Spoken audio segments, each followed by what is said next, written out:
Unit 5, Lesson 4, 4.1 Concert Tickets. Priya wants to buy 3 tickets for a concert. She has earned $135 and each ticket costs $50. She borrows the rest of the money she needs from a bank and buys the tickets. Question number 1. How can you represent the amount of money that Priya has after buying the tickets? Well, we know she wants to buy 3 tickets and they each cost $50. So far, she's earned $135, and so she knows she needs to borrow the rest from a bank. 3 tickets times $50. So let's see. She has 3 tickets times $50 each. That means that the tickets cost $150. She's earned $135. So that's like saying that she has $135 and she's going to take away the $150 for the tickets. 135 plus a negative 150. If you have plus a negative, that's the same thing as subtracting, because positive times a negative is a negative. So it would be like saying 135 minus 150. Well, notice 150 is more than 135, so we're going to end up with a negative number. Because if this is a positive and this one is a negative, we can switch the order on and just subtract them. So 150 minus 135. 10 minus 5 is 5. 4 minus 3 is 1. That means she's negative $15. This is the amount Priya has after buying the tickets. She doesn't even have $0. She has negative $15. So that would be the answer for the first one. How much more money will Priya need to earn to pay back the money she borrowed from the bank? So how much will she have to earn to pay this back? She'll have to earn $15, because if she has a positive $15 plus her negative $15, that'll make her back to 0. So she has to earn $15 to earn the money. That's how much money she has to earn back. How much money will she have after she pays back the money she borrowed from the bank? Well, if she earns 15 and she pays back the bank the negative $15, she will have $0 after she's done. Let's move on to the next one. Cafeteria food debt. At the beginning of the month, Kieran had $24 in his school cafeteria account. Use a variable to represent the unknown quantity in each transaction below and write an equation to represent it. Then represent each transaction on a number line. What is the unknown quantity in each case? In the first week, he spent $16 on lunches. How much was in his account then? Well, we know at the beginning of the month he had $24 and he spent $16. So we can say he has $24 plus he spent $16. So 24 minus 16, that means he has $8 left. If you had a number line, that means that if you had, say, 0 here, and you could go, I'm just going to go by 5, 10, 15, 20, 25.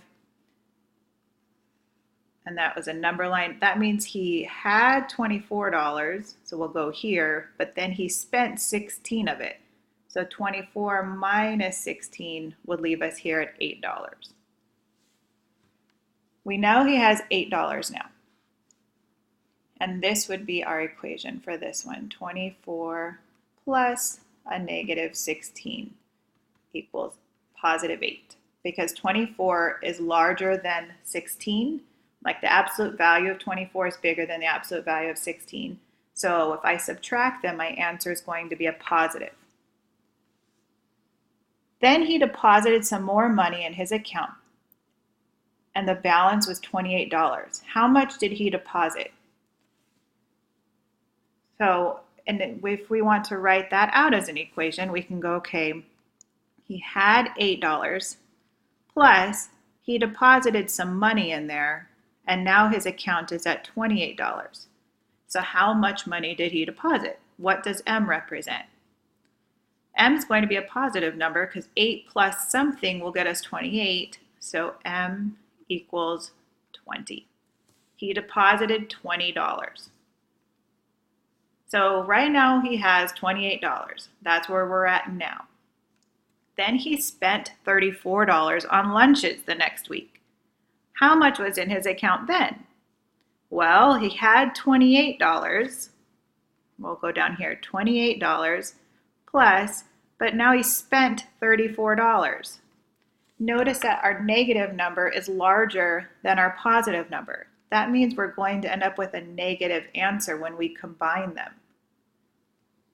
The difference between 28 and 34 now, I could take 34 and subtract 28 from it.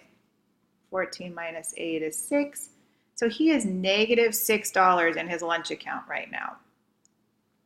28 plus a negative 34 is a negative 6. That's how much is in there now. So we'll put negative $6. Then he deposited enough money to pay off his debt in the cafeteria. How much did he deposit? So he wants to pay off this negative $6. That means he has to put in $6. And that would make it equal to 0. Because if you have a negative 6 and a positive 6, that gets you back to a 0 amount. Explain why it makes sense to use a negative number to represent Kieran's account balance when he owes money. Well, we want to have a negative number in there because we need to know how much we would need to make it to 0. If we didn't put a negative number in here and just left it as like he's short $6, that might confuse some people and they might think that he still has $6. But if you put negative, that means if you had a number line, like he's not even at 0 yet. He still has to pay this $6 back just to get to nothing and start moving towards the positives. So anytime that you're talking about owing money or being short money, things like that, you want to make sure you have a negative sign in front of the number. So that way it makes more sense and you're able to see it better. Let's move down then to the next one. These are all in your book as well. If you went to Unit 5, Lesson 4, all of these practice problems are there also. I just put them on here for now. 4.3 bank statement. Here is a bank statement. So we know, before we even look at the questions, let's see what's going on. You have the date that something happened, the description, like whether they put money in, what they used the money for, if they wrote a check. Withdrawals means you take money out. So withdrawal is technically like a minus or a negative number in front. Deposits mean you put money in, and the balance is what is left afterwards. So notice these are all technically like minus $28.50, minus 30. He wrote a check for that amount, so that's how much came out. He wire transferred some money to someone. He used money at the grocery store, wrote another check, made a payment online for the cell phone. And this could have been like an ATM deposit here, transferred money from the savings account. So let's see, he started off with $39.87, took some money out, put some money in, and ends up with a negative $62.47. That means he's not even at 0. He's short a lot of money. If we put withdrawals and deposits in the same column, how can they be represented? So if I wanted to put all of this into just one column, then I would make sure that in front of all these withdrawals, we would put a negative sign in front of them. And then for the deposits, we could put a positive sign. And that would help us if we had to put all of these in one row or one column, know if it was taking money out or putting money in. Number 2, if Andre withdraws $40 to buy a music player, what is his new balance? Well, right now we already know he's negative $62.47. Withdraws $40 more, that means he's withdrawing. He's taking more money out. Now we have another minus $40. So what would his balance be now? He was at negative 62.47 plus another negative. If you have two negative numbers and you're combining them, not multiplying or dividing, adding, or technically subtracting, if you have two negatives, that's going to make a bigger negative. That means he is $102 short. He's negative $102.47. That's his new balance. Negative 102.47. If Andre deposits $100 in his account, will he still be in debt? And how do you know? So right now he's negative $102.47. He's going to deposit, so he's going to put in $100. Is he still going to be in debt? And debt means, is he still going to be short money?